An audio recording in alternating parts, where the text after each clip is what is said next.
And welcome to this webinar where we're going to look at how to manage board conflict and maintain positive trustee relationships. My name is Tracy Bird and I run SCVO's Trustee Network, which is sponsored by CCLA, and they are the UK's largest charity fund manager. The SCVO Trustee Network provides support and guidance for members of boards and committees across Scotland.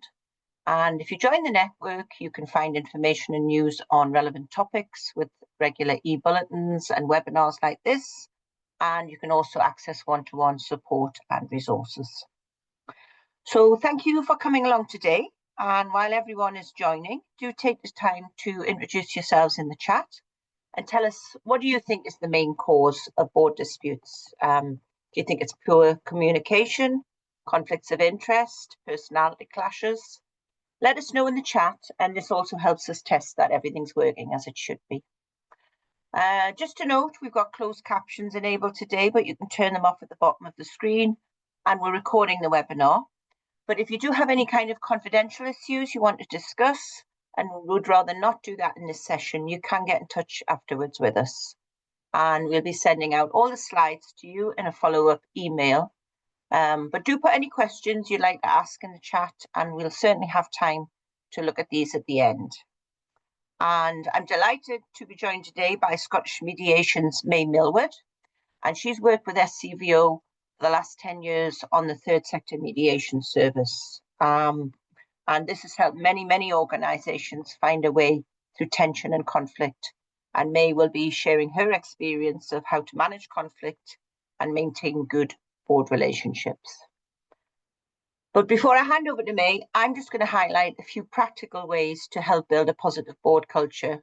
And you might have some other ideas, so add them into the chat as we go, and they'll be good to see. So if you just bear with me while I share my screen. All right.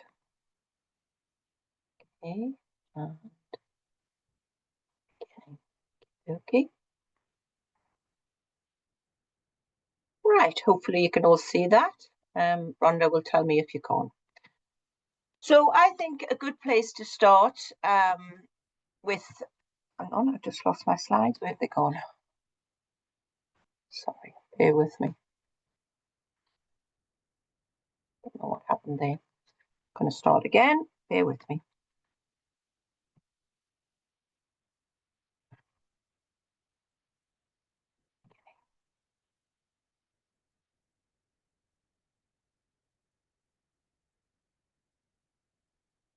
I was just saying to May before we started that this doesn't seem to work without hassle every time I do it, but there you go. And I still can't get back to the beginning of my slides. So keep introducing yourselves in the chat. We could see them okay there, Tracy. Right, okay. I can't, so bear with me. I'm going to try again for that. No, I can just see a white screen. It's not working for me for some reason. Right. Are you able to... Wait a minute. Yeah, I'm just seeing a white screen here. Oh, hang on. I'm back now. Right. Okay, right. We're ready to go. Sorry about that. So I think a good place to start when you're looking at board conflict is with the Scottish Governance Code, which along with SCVO's Good Governance Checkup, I would encourage you all to use if you haven't. It's a good way to explore how you as individual trustees and as a collective board can demonstrate good governance. Now, the code references all of the points here on the slide, but I'm just going to look at conflicts of interest and codes of conduct in more detail. But I would say on this list here, clarity on your role and responsibilities is vital as a trustee, and knowing the difference between governance and management is key, because that can help avoid tension both with other trustees and with staff if you do have staff. So in short, governance is about oversight and planning, and management is about that taking care of the day-to-day operations. And to get that kind of balance right, so that the board focuses on strategy and oversight rather than operations, it's vital that as a trustee, you understand the importance of boundaries. So it's really good if you can have clear role descriptions for trustees and terms of reference if you've got any subcommittees, and also a scheme of delegation. And that's basically just a fancy way of saying who's got the authority to make different decisions. And then finally, I would say the role of the chair is really important, and giving sufficient time and space to build kind of mutual respect is vital too. So getting back to the Scottish Governance Code, there's 5 core principles in the code if you're not aware of it, and they are organisational purpose, leadership, board behaviour, control and risk management, and effectiveness. But today I'm just going to focus on board behaviour, and this is the summary statement for that principle, which you'll find in the code. And obviously with board behaviour, you know, collectively and individually, it can have a really far-reaching impact on an organisation's reputation and success. And myself and my colleague Rhonda, we've worked in the SCVO's information service for many, many years. And unfortunately, you can see organisations damaged by bad behaviour. And that's where you don't kind of have that mutual respect and openness and accountability. So that's why behaviour is a real core principle in the Scottish Governance Code. And the code lists ways that you can demonstrate and implement this principle. And there's lots to think about here. As I said, you will get the slides. So I'm not going to go through each point, but I am going to focus on conflicts of interest and conflicts between trustees. So how do you deal with conflicts of interest on a board? Don't panic, because sometimes you just can't avoid them. And I always say, you know, trustees tend to be committed and energetic, and they might sit on a number of boards or be loyal to particular community interests. So it's important not to panic if you are faced with a conflict of interest. It's not really about trying to prevent it. It's about how you manage it that matters. And a good starting point, I would say here, every trustee should always keep in mind why they're on the board. They're there to serve the best interests of the organisation. They're not there to follow their own agenda. And they have to be able to put aside any differences to protect the future of the organisation. And the SCVO Good Governance Checkup, it does suggest ways to evidence that you're dealing with conflicts of interest. And these are listed here on the slide. So make time and space for trustees to discuss conflicts of interest and also conflicts of loyalty, and develop a written policy that you can all sign up to. Have a register of interests and keep it up to date, review it annually. And also you should have conflicts of interest as a standing item on the agenda and include that in the minutes. And what about conflicts between trustees? Again, I would say differences of opinion are common on a board. That's what you're there for. Trustees should be ready to challenge. And it's good to have different points of view. That's how you get good, robust decision making. But it is important that you manage healthy debate in a positive way, and you create a constructive board environment where you can have those different points of view. They're respected and welcome, and ultimately you reach collective decisions. Because every trustee will bring different skills and experience to a board, but ultimately you've all got equal legal and financial responsibility, and you're collectively responsible for how that organisation is run. So you shouldn't have factions or cliques on a board or power imbalances, and you have to be able to reach those collective majority decisions. And you might not agree with a decision, and if that's the case, you should register your dissent and get it minuted. But as soon as you go out that board meeting, you have to present a united front as trustees. A good chair of a meeting, they can help, you know, ensure all trustees' views are heard equally, and build that open culture of trust and support, and create a safe space so that you can challenge. I would say that can be difficult sometimes in an online environment if your meetings are online. So you need to get creative, you know, maybe use smaller breakout rooms for discussion, team building exercises, that kind of thing. And if you're managing to do this well, it should be evidenced in your minutes. And finally, you should get your trustees to sign up to a code of conduct. and this should outline expected standards of behaviour. So that would be, for example, how many meetings can you miss before you really are going to have to come off the board, the importance of confidentiality, and what will happen if these kind of standards aren't met. That's it from me, really. It was just a quick whistle-stop tour. And make sure you get all these slides, and they've all got links in to further SCVO resources that you can use. And I'm going to hand over to May now. But as I say, do use the chat as we go to ask your questions, and we'll have time to get to them at the end. So over to you, May. Thanks. Okay, thanks, Tracy.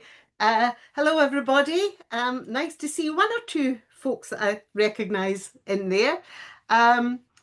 Yeah, I'm May, and I'm a project officer with Scottish Mediation, which is the professional body for mediators in Scotland.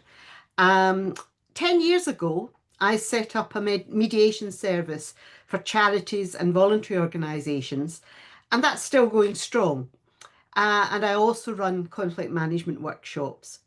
And this has given me a real insight into how important it is for trustees to build up good relationships and encourage a healthy working environment, not just for the board, but for all employees and volunteers. And today I'd like to share some of those insights, and in doing so, give you some tips and ideas for building and maintaining those good relationships. I hope we'll have time for some discussion at the end, but if you have any issues or questions that you'd like covered, just pop it into chat and we'll get to them if we possibly can. So third sector organisations have exactly the same issues as any other, but there's an additional complication because of the differences in dynamics between employees, who very often are on a variety of different contracts, trustees, volunteers, and their customers and clients. And currently many third sector organisations are being encouraged to work in partnership, often with organisations that last week they were in competition with and whose aims might not be quite in line with theirs. So together with bringing together different values, cultures and aims, this can be a real source of dispute. Now, having a good working relationship within the board is essential to navigate through those difficulties. And in the last 10 years, we've had over 400 calls relating to a wide variety of disputes. Just under half involved employees, with fewer involving volunteers, but I think that's maybe because the volunteers are more likely just to up sticks and leave if they're unhappy with anything. More than a quarter of the cases directly involved trustees, but in nearly every case, trustees have had some involvement, either good or bad. And trustees, as you know, can come from very different backgrounds and experiences, and very often they're passionate about the work of the charity. And unfortunately, this can help escalate disagreements into major disputes, especially where communications are poor or there's a blurring of roles and responsibilities, which we've already touched on. And this isn't just stressful for everybody, but valuable individuals can choose to walk away from the stress. And in some cases, the situation can jeopardise the reputation and future of the whole organisation. And this can also apply in those cases where two or more organisations find it challenging to work together. Now, I realise I haven't shared my slides, so I will do that now. There we go. That's all you've missed, just my name. Hopefully you can all see that. Right, so we've already touched on some of the issues that can cause problems within boards. There we go. I think at least some of those were mentioned in the chat. And this is just a sample of the issues that we've seen in third sector mediations. But I think at least of the top three are probably involved in almost every conflict, even if it's not obvious at the start. As trustees, what can you do to avoid issues arising and to prevent them escalating? And there's one thing that I think often gets overlooked, and was in danger of disappearing completely after the COVID experience. And that is getting to know each other, okay? Getting to know people quite apart from the business of the day. Try to spend some time talking about things that have absolutely nothing to do with the business. Networking at the start and finish of meetings and social events is good, but that can be difficult these days where meetings are often online. It went out the window completely with COVID. But I'd always encourage some face-to-face meetings now, especially if you have new members of the board. One good idea for online meetings is to ask people to join about 15 minutes beforehand and then put them into random breakout rooms so they could chat with 2 or 3 people in the same way they would in a normal meeting. The point is that the more you know someone and understand the issues and interests they may have in life, the less likely it is that when conflict arises, you'll allow it to escalate. An informal chat can also allow issues to be raised or spotted at an early stage when it's easier to resolve them. Making new trustees feel welcome whilst making sure they're clear about the roles and responsibilities and governance issues is very important. So I'd always recommend that you include a session on those lines when you have new trustees, or even set up a separate meeting just to do that. I'd always include the full board, not just because people can get to know them, but also because a reminder is never a bad thing. And if you can see some issues developing within the board, you can make sure that you can address them in a subtle way without blaming or pointing the finger at individuals. I also think it's important for the chair and the chief exec to build and maintain a good open relationship, and in particular to make sure that they're very clear on the split between their roles and responsibilities. These roles and responsibilities keep coming up again and again. When conflict does arise, it's important to understand how it affects people. There we go. Now, in our workshops, we talk about the amygdala hijack, where the emotional part of your brain takes over from the logical part. And this is a very ancient automatic response to physical danger that allows you to react quickly without thinking. But it's also triggered by emotions like fear, anxiety, aggression, and anger, all of which come along with conflict. And in preparing your body to fight or fly, or sometimes even freeze, hormones are released that make physical changes, actual physical changes to your body. Okay. I won't go through them all there, but I'm sure you recognize at least some of them. And one of the very important ones there is the last one, changes to the tone of voice. Okay. Because people's voices can go up, can go down, can get louder. You might think they're shouting. They might not be aware they're shouting. Have you ever been in that situation? You know, stop shouting. I'm not shouting. Yes, you are. Okay. So the tone in the voice, really important. But it's important to remember that everybody involved in a conflict situation, including yourself, even if you're just trying to sort it out, might be having an amygdala hijack, even before the discussion starts. And it can make it difficult to discuss issues logically. And one of the things that very often comes up, the difficulties of dealing with a conflict situation, is people just will not be reasonable. They won't be logical. They won't listen to sense. Yeah. So the amygdala hijack is probably in play there. Now, mediators use many skills to work with people in conflict, often in a heightened emotional state. And I think it would be useful to take a quick look at how mediation works and see what tips you can take from it. And I'll use this simple scenario to illustrate some of the issues. Okay, so it's a small charity facing difficult decisions with their future strategy.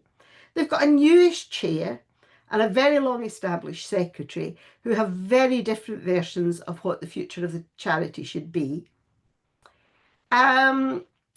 When these differences were aired, the other board members took sides, and every board meeting was descending into arguments and accusations, and no decisions were being taken and nothing was getting done.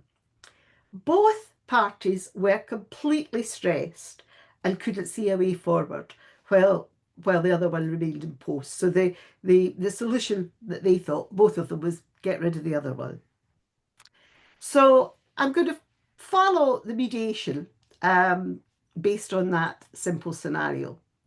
And mediations usually take 5 stages. Okay. I should say that there is a pre-mediation stage, usually, where the mediator will talk in confidence to both sides, just to get a feel for what the issues are, to give them the chance to vent, and to start to maybe help them to reframe so that they can put forward their arguments and concerns a wee bit more constructively. But then they'll try and bring them together, and the actual mediation usually goes through these 5 stages. They don't always follow that order.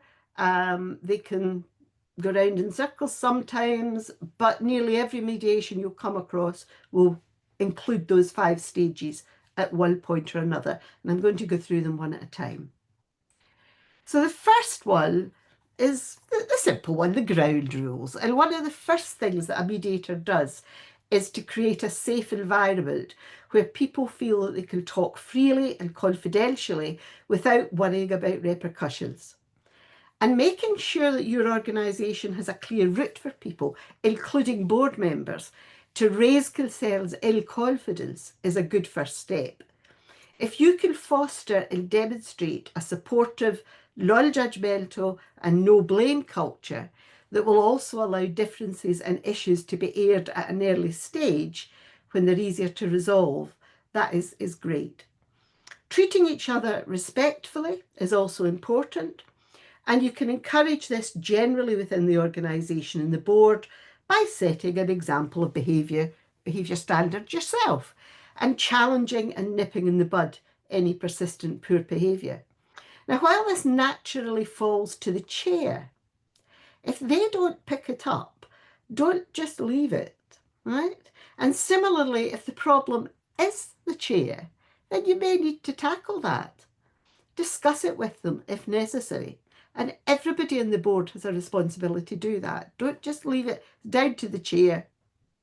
You know, if that's not happening, you need to get involved. Confidentiality in mediation is a really important issue. And I've come across many cases where the procedure for dealing with a complaint or a concern is to raise it and discuss it with the whole board, even if some board members are directly involved and it may be very sensitive issues. And in most cases, this in itself has made the situation worse. In our example, one of the problems was that the whole situation had been played out in front of the full board, which meant that everybody was getting stressed, the board was splitting into factions, everybody was putting their penny in, and very little business got done. So unless the issue is purely a strategic difference, it is preferable, at least initially, to contain any discussions to the people immediately involved and the person who's appointed to hear the complaint or trying to resolve the dispute. And the mediator will also reinforce their role. It's impartial, non-judgmental. When you're dealing with a conflict, it's preferable, if possible, to have somebody who's not involved in the dispute or closely aligned with either party to facilitate any discussion. What is important is that the people involved don't have the perception of the third party being more closely aligned with the other.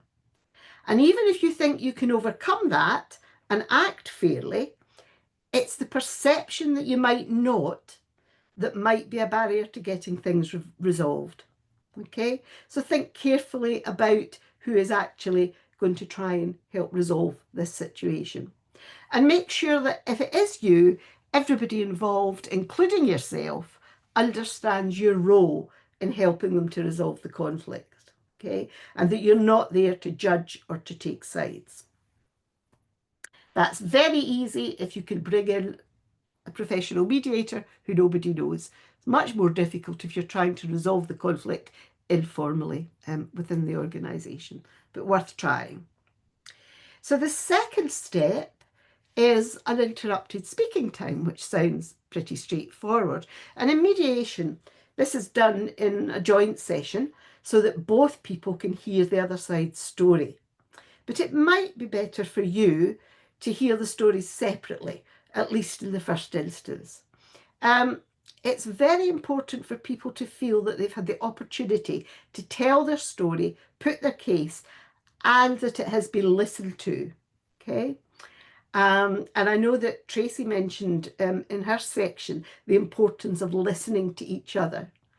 And I think if there is one lesson to be learned about managing conflict, it is the absolute importance of the word listen. Okay. Try to set aside some time with each party and listen to their full story. Even if you think you know what it is, even if you think you've heard it before, either from them or in similar circumstances, try not to jump in too quickly. And active listening skills are amongst the most important skills of a mediator. And it's equally important when you're trying to sort out a dispute yourself.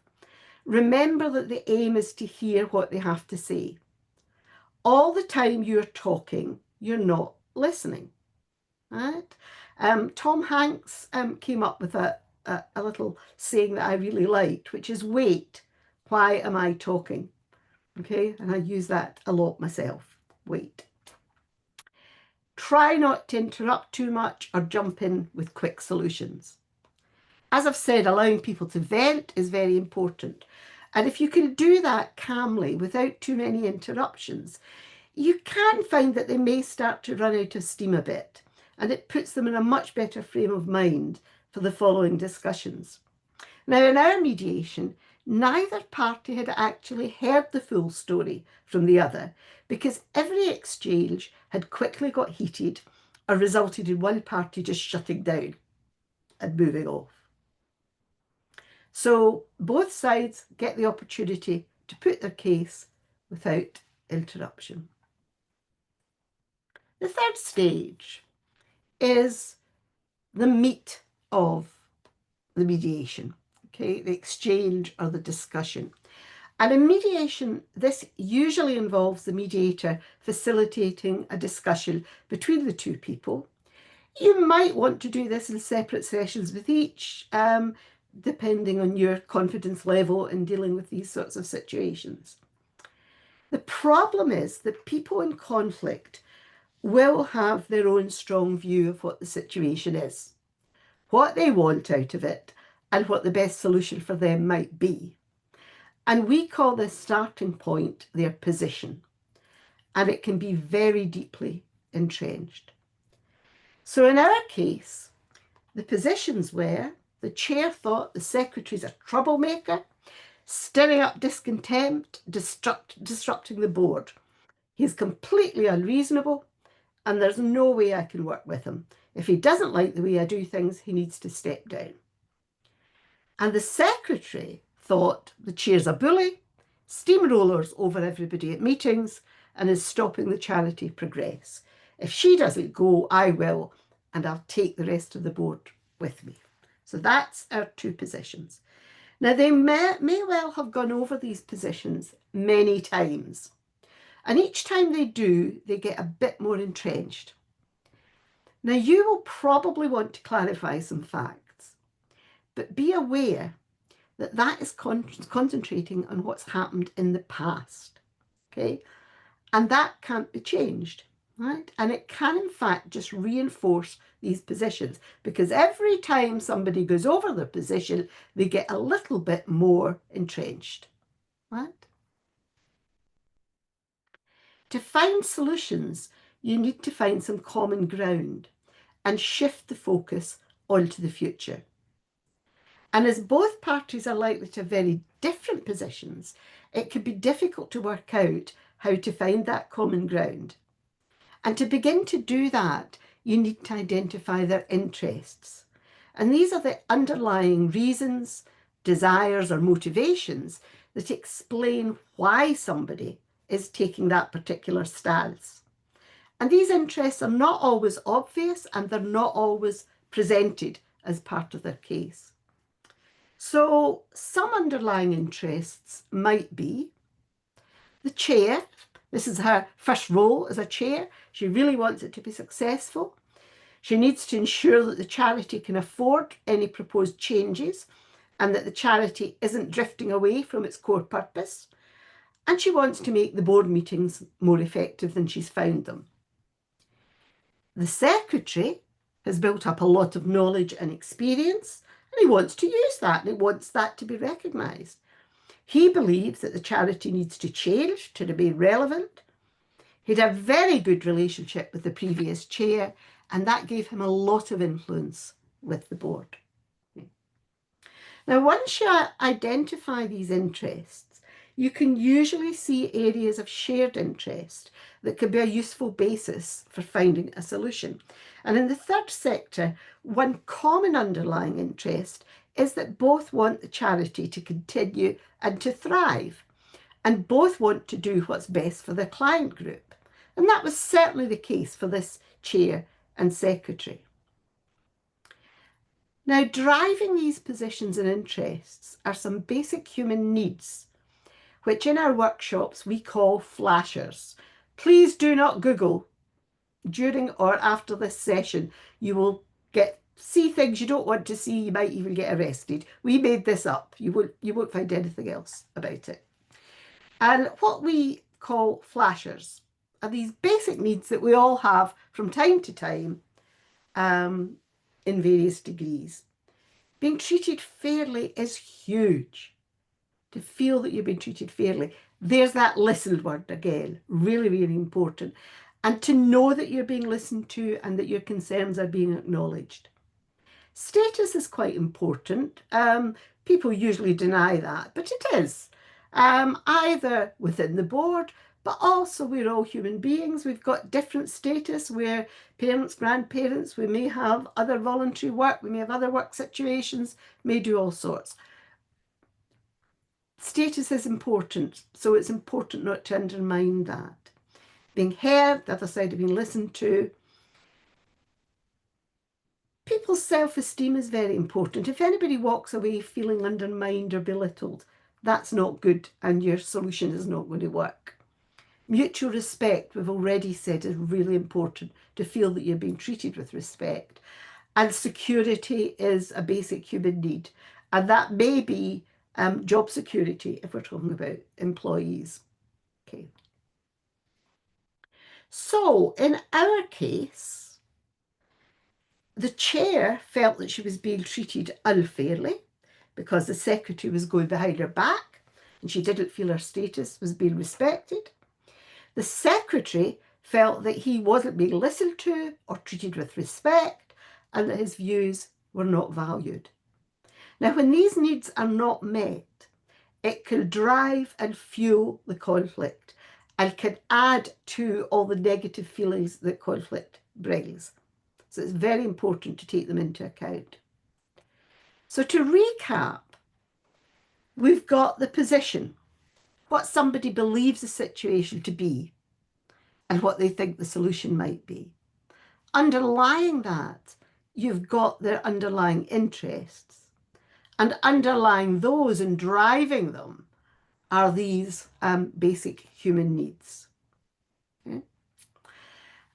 And one very good way of identifying the underlying interests and needs is to encourage people to talk about the impact that the situation is having on them.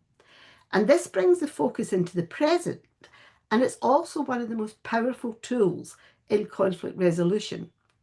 Very often people don't realise the impact of their behaviour, and just having that pointed out can have a very positive effect on the discussion. So in our case, the chair was having sleepless nights. dreaded every board meeting and was beginning to doubt her ability. This was her first role as a chair, and she was beginning to doubt if she was up to it. The secretary was getting so angry at what happened at the board meeting that it was spilling over into his home life, and his wife was adamant that he should give up the role as it was affecting his health. So it was affecting both sides almost equally. And asking about impact is one of the rarest things that people do in conflict. People do not ask questions about impact, and it is so powerful. Don't be frightened of it, right? It can really open up the discussion. It can make people respond much more positively.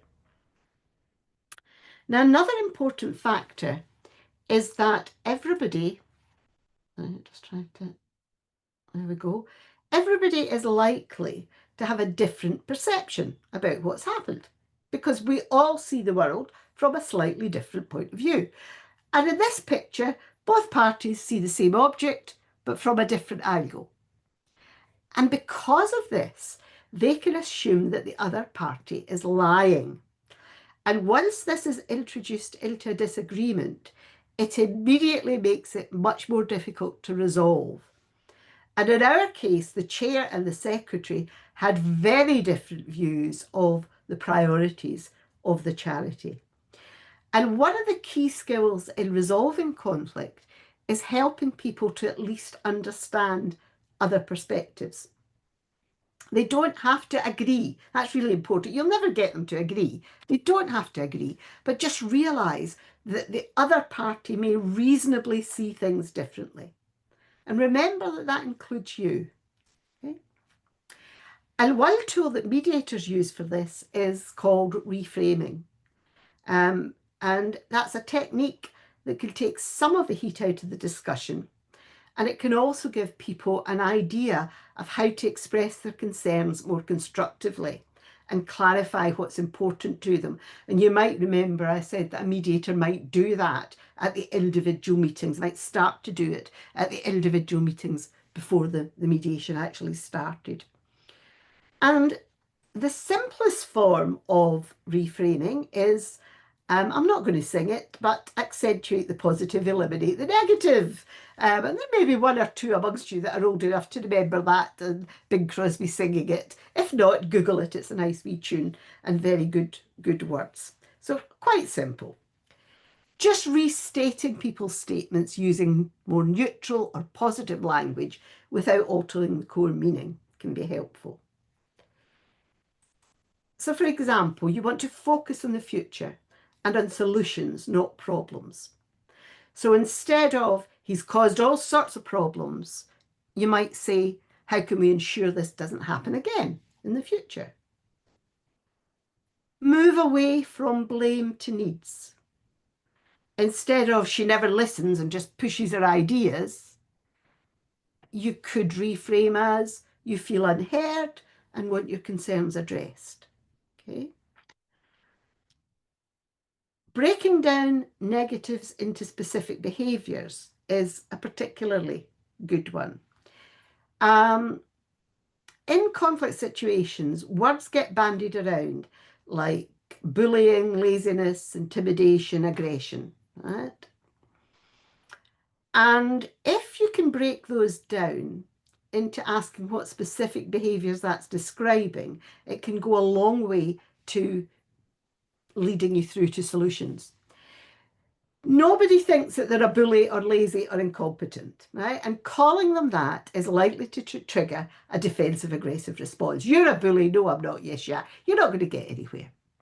If you ask what specific behaviours made them feel that they were being bullied or that they believed the other person was lazy or incompetent, give me some examples of what they did to make you feel that way. This removes a lot of the negativity, and it should make it easier to start talking constructively about what's happening because you're talking about specific behaviours and you can isolate that and discuss it. Okay. There is a very useful little tool that can be used in all sorts of situations to reframe and express feelings. in a more measured way, which is less likely to attract an aggressive or defensive response. And I'm sure some of you will have come across it before. It's called WINA. And it first came out about 20 years ago in nonviolent communication, which I'm sure a lot of you will have covered. But it's still very, very useful, and it's very useful in a mediation or conflict management role. Looking back, so it's when you do something, I feel I need something to happen. Can I ask you to do something?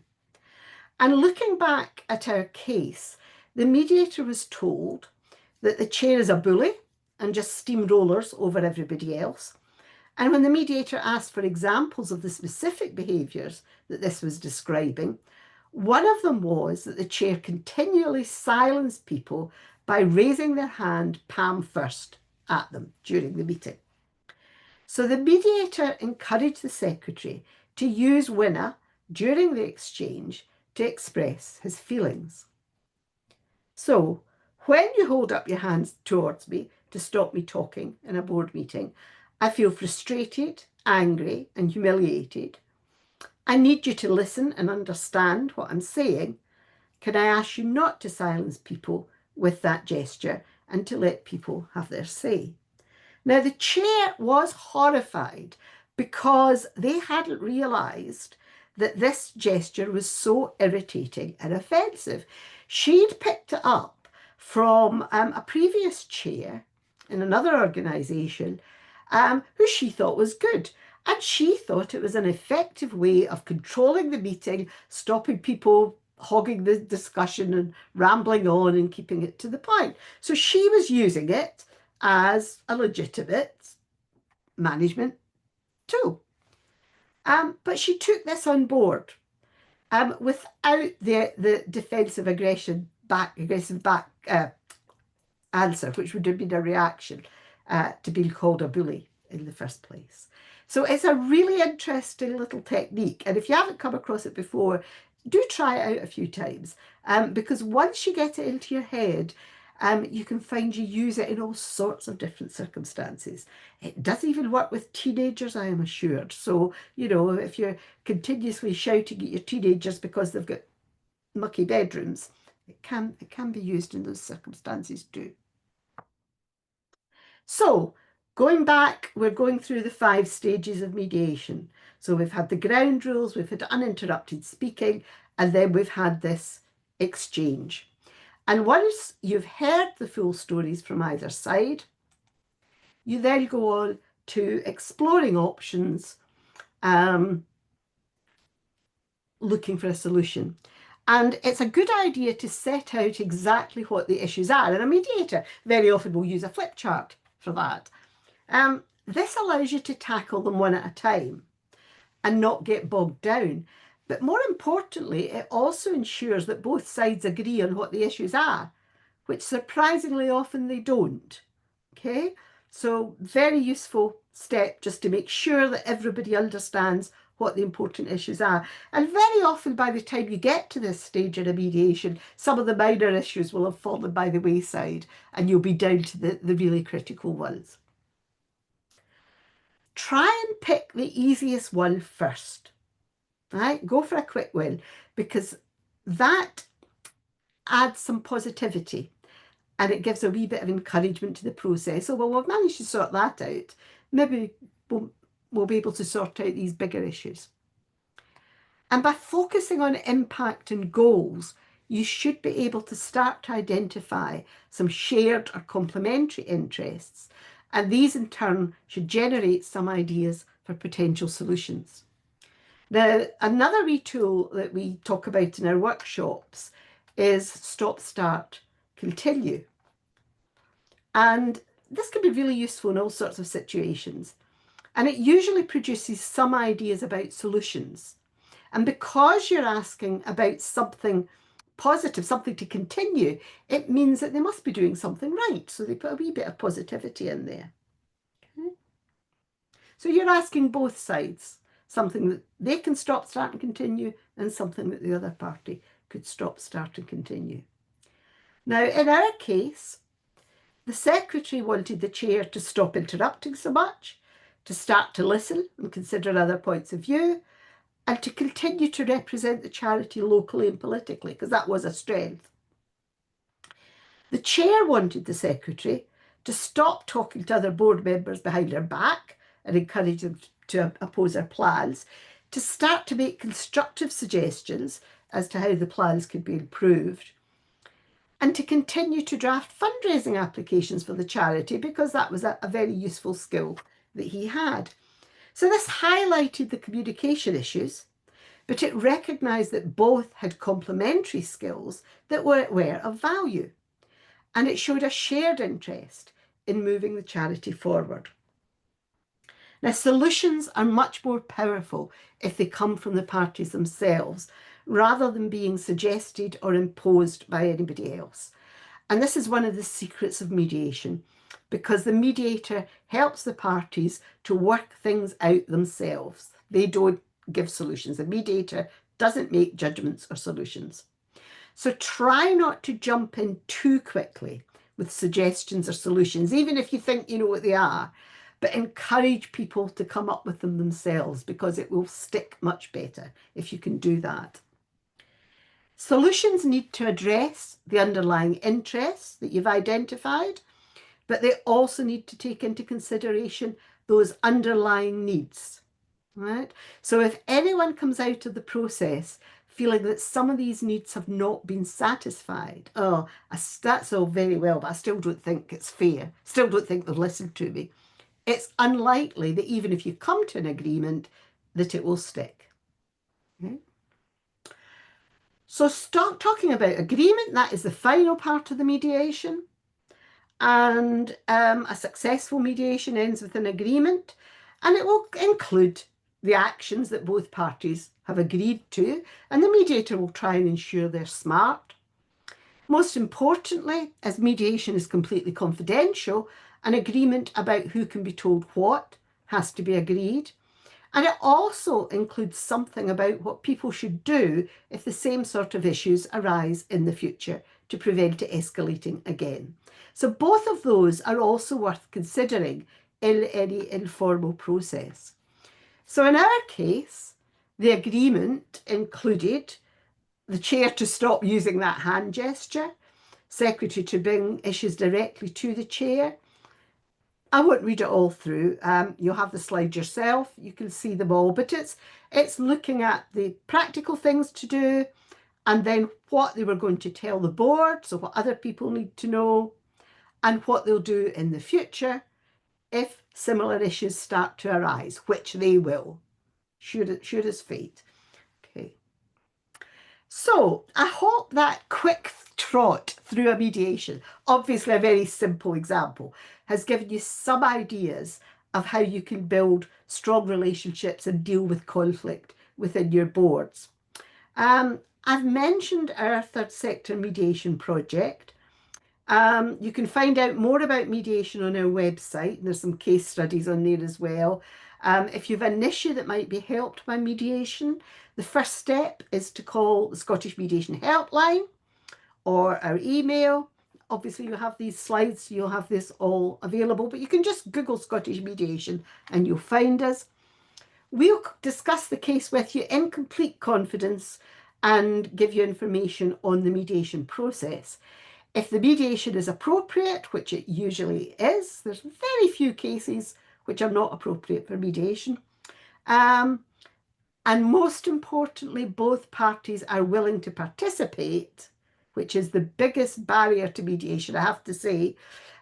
We'll then appoint a mediator from amongst our fully qualified and experienced members, and they'll take forward the mediation for you. And the costs depend on the size of the mediation. So for small charities and voluntary organisations, we can have a free service, pro bono services provided by our professional mediators. Medium size, it's a standard £350 a day. And for all other organisations, it's the standard professional rate of £125 an hour. But we can advise you on that if you contact us. Now, the other thing I've mentioned a few times is workshops. And in the workshop, we go into a lot more detail of what we've been talking about today and a lot more tools and ideas. Um, if you're interested in learning more about mediation techniques that you can use when dealing with difficult situations, then the workshop might be of interest to you. It's usually a 3-hour online workshop. We don't have one in the diary for the third sector at the moment. We're hoping to maybe run one early part of next year, maybe just after the gathering. But if you would be interested in that, just let me know, pop something in chat or get in touch with me separately or with Tracy. And if there's sufficient interest, we'll see when we can put one on. Okay, well, I think I've just about kept that to time. You have, May. Thank Any you. questions? I haven't looked at chats. I'll have a look at the chat. Is there anything? There's no questions in the chat right now, but I would encourage people to put them in while we have May here. I've got a question, May.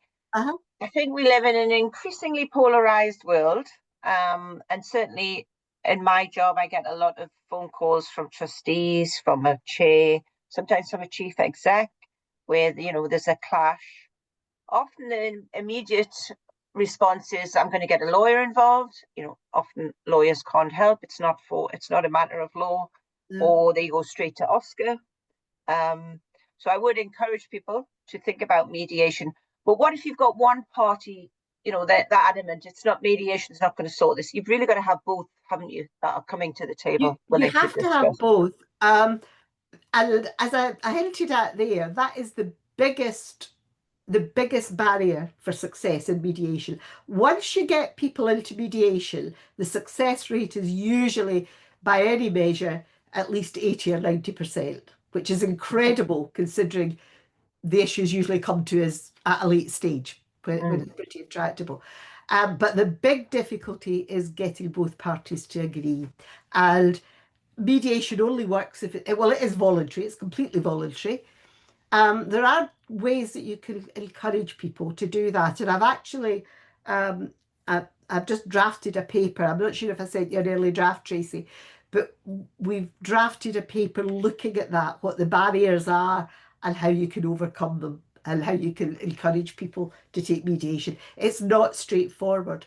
Probably the best thing you can do if you feel that mediation would help and one party is really not helping, try and get them to give us a ring, because they can talk to us. Anybody who answers the phone at Scottish Mediation is a qualified mediator. So they can phone us and have a completely confidential chat. We will not report that back to anybody. And we can tell them about the process, discuss their concerns, and hopefully encourage them that it will be useful.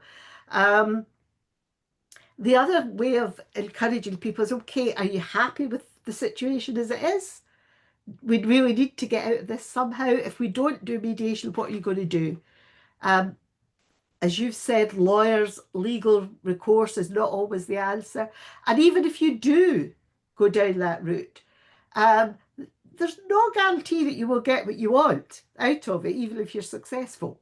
Right? So mediation is very much about trying to get a mutually acceptable solution and one that enables the relationship to continue. Because sadly, if you go down the legal route, you will almost always ruin the relationship. It's not going to go on. And the great thing about mediation is it allows you to start to rebuild the relationship and go in the future. But it's not an easy one. It's really not easy. And as I say, it's the biggest issue that we've got. But I will send you a copy of that once it's finished, Tracy. That would be useful. Thank you. Thank you. There is a question about how would you have a conversation with a chair about past evidence of their failed businesses? So this is, I suppose, just bringing up a really difficult conversation, but I think, May, I don't know, do you need to know more about that before you can answer that, or? Well, yeah, I mean, generally speaking, is it appropriate for you to be having that conversation? Would be the first question. I had to fill the proper. Right, okay. But if it is, then do it privately. Try and keep it as objective as possible, not taking the personal. Don't jump to conclusions. So listen. So you would perhaps say, this issue has been raised, tell me about it. Can you, what's happened? And listen to what they've got to say, rather than jumping in and saying, oh, we've had this and you've not been doing that. So hear their side and listen to their side. So it's very much this using the active listening skills that's important there. And not jumping to conclusions based on whatever evidence you've got. Yeah. Yeah. So it's that old thing about hearing both sides, isn't it? I suppose. Yeah. It is. And the listening thing is just so important. And we all think we're good listeners, and most of us are not. I'm not. I'm a terrible interrupter, and I'm also, with my background was in HR, so I'm a solution finder. So, that's one thing I've had to really bite my tongue when you think you know what the solution is. And it doesn't really help if you jump in early with it. Yeah, so I'm seeing definitely. if something else coming in there. Yeah. Yes, you can have my email address. I'll put it in chat in a moment. If trustees are not willing to give time for the chat before or after waiver meetings, are there other ways you try and build relationships within the board? Well, you could have little informal sessions within, if you've got time within the board meeting. A little quiz or something, perhaps. I'm a great one for a little quiz. Sometimes if you have one before Christmas, something with a wee light-hearted thing. Or a social activity even, go social for activity dinner. on its own. I mean, I think that's never wasted, But again, you have to realise trustees are volunteers, and they very often have many other irons in the fire, and time is precious. So I can quite understand that. But you could build in little bits, just if you can't do a whole social event, you could have, a little 5-minute session of some sort with your standard agenda. Just an icebreaker or something like that to get started. But it is such a big issue, particularly now, that I don't know about everybody here, but certainly most of our board meetings are online. We try to get together or do hybrid ones, but most people are preferring online, and it is so much more difficult. And if you're dealing with a conflict or a difficult situation, there is nothing to beat face to face. Okay, you can do it online. And we do mediations online. We do mediations online, we do mediations by phone, but you cannot beat face to face. Because apart from anything else, you miss half the communication through body language, which is, a huge part of communication. You miss that little bit of just that informality, right? But if you go to any sort of meeting, you'll usually start with a wee bit of chat about the weather or the football last night or something while you're getting the cup of tea and sitting down. In a face-to-face meeting, there's usually a little bit of an opportunity to build up some empathy. And I noticed somebody mentioned empathy in the earlier part. And that's what you're trying to do. You're trying to build up empathy so that people will be honest with you and will be open and honest. And it is so much more difficult online. It is, yeah. We're nearly at 2 o'clock. Hazel has asked about split board, having meetings on one side and not involving the other. I don't think that's a good thing. It's a collective. You're a collective as a board, so certainly legal. If you are making decisions, that is. But I know May has mentioned just talking to the parties that are in conflict to begin with. Yeah. Okay, well, if you've got any specific questions, please do contact me. As I say, we've worked with me for many years, and mediation has really helped a lot of organisations. That's the end of this session. I hope you found it useful. As I say, we're going to email out the slides plus a copy of the recording to you. And please do join the Trustee Network if you haven't already. Our next free webinar will take place during Trustees Week, and that'll be on the 6th of November. And we'll be doing that in partnership with CCLA, our sponsors. And that one's called I Have Zero Interest, but I'm hoping you will have interest because it's all about good governance and making the most out of your financial resources. And what we'll be looking at is the key questions trustees might want to raise to ensure that all your funds are maximised. But that's it. Thanks again to May. I found that really useful. I think I'll be using some of that at home. And thank you to all of you for joining us today. Goodbye.